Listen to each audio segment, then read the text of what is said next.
ஹாய்ங்க, நான் பிரியா. இன்றைக்கி 6 o'clock எழுந்திரிச்சிட்டேங்க. எழுந்திரிச்சிட்டு fresh ஆகிட்டு வெளியே வரும்போது ஜோஷ்னி 6:30 மணிக்கே ஹோம்ஒர்க் பண்ணிகிட்டு இருந்தா. நேற்று சாயந்தரம் ஹோம்ஒர்க் பண்ண சொன்னதுக்கு டிவி பார்த்துட்டே தான் ஹோம்ஒர்க் பண்ணுவேன்னு சொன்னால், நான் டிவி பார்க்கக்கூடாதுன்னு சொல்லிவிட்டு ஃபோனையும் பிடிங்கி வச்சுட்டேன், டிவியும் ஆஃப் பண்ணிட்டேன். அதனால் ஹோம்ஒர்க் பண்ண மாட்டேன்னு சொல்லி போய் படுத்தா. அப்புறம் அப்படியே தூங்கிட்டாளுங்க. அதனால் காலையில் எழுந்திரிச்சி பண்ணிகிட்டு இருந்தா.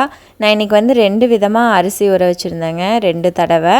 ஏன்னா ஒயிட் ரைஸ் வச்சு கீரை கடைஞ்சிக்கலாம் அப்படின்னு சொல்லிட்டு. கீரை நேற்றே வாங்கி வச்சது, மறுபடியும் ஃப்ரிட்ஜுக்குள்ளே வச்சா ஏதாவது அழுகிருன்னு சொல்லிவிட்டு கீரை கடைஞ்சி காலையில் ஒயிட் ரைஸ் சாப்பிட கொடுத்துட்டு மதியானத்துக்கு வெஜிடபிள் பிரியாணி கேட்டிருந்தா ஜோஷ்னி. அதனால் மதியானம் வெஜிடபிள் பிரியாணி செஞ்சுக்கலான்னு சொல்லிவிட்டு இன்றைக்கி சிம்பிளாக செஞ்சு முடிச்சிட்டாங்க. கீரை கடையிறதுக்கு அளவாக 1 டம்ளர் தண்ணி ஊற்றி 2 பச்சை மிளகாய் மட்டும் போட்டு கொதிக்க வச்சிட்டேங்க. அது வெந்துட்டுருக்கிற கேப்பில் காயெல்லாம் கட் பண்ணி வச்சிடலான்னு சொல்லிவிட்டு காய் கட் பண்ண ஸ்டார்ட் பண்ணிட்டேன். இன்றைக்கி எனக்கு கொஞ்சம் பசி ஆயிடுச்சு, நேரத்தில் இருந்துருச்சங்காட்டிக்கு அப்படியே ஒரு காஃபியையும் குடிச்சிட்டு மேலே போய் புதினா பறிச்சிட்டு வரலான்னு சொல்லிட்டு மேலே போனேங்க. புதினாவில் பூ பூத்திருந்தது, அதை தவிர்த்து மீதியில் கொஞ்சமாக பறிச்சிட்டு வந்தேன். இது நாட்டு தலைங்க, ஒரு 4-5 போட்டாலே நல்ல மணமாக இருக்கும். சட்னி எல்லாம் அரைச்சிட்டோன்னா அதிகமாக போச்சுன்னா கொஞ்சம் துவர்க்கிற மாதிரி இருக்குங்க, கொஞ்சம் கசப்படிக்கும். அதனால் இது பிரியாணிக்கு போடுறதுக்கு மட்டும் மேலே வச்சுருக்கேங்க. ஆனால் நல்ல மணங்க. அப்புறம் பிரியாணியெல்லாம் செஞ்சு முடிச்சிட்டேங்க. இன்றைக்கி டிஃபன் பாக்ஸ் ரெசிபி என்னென்னு பார்த்தீங்கன்னா, வெஜிடபிள் பிரியாணி, ஒயிட் ரைஸு, கீரை கடைஞ்சிருக்கேன்.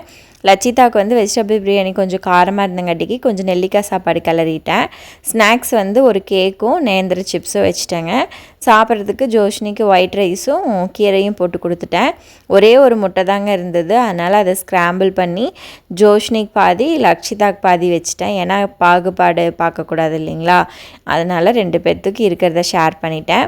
ஜோஷ்னிக்கு கூட தயிர் ரைத்தாவும் வச்சுட்டேன். அப்புறம் வாட்டர் கேனு அவங்கவுங்களோடதையும் பேக் பண்ணி வச்சுட்டேங்க. ஜோஷ்னிக்கு இப்போல்லாம் நான் வாட்டர் பாட்டிலில் ஆம்லா கட் பண்ணி போட்டு தான் கொடுக்குறேன். அவளுக்கு அந்த டேஸ்ட் பிடிச்சிருக்கு, அவளே கேட்டு வாங்குறா. சரிங்க, இன்னொரு வீடியோவில் பார்க்கலாங்க.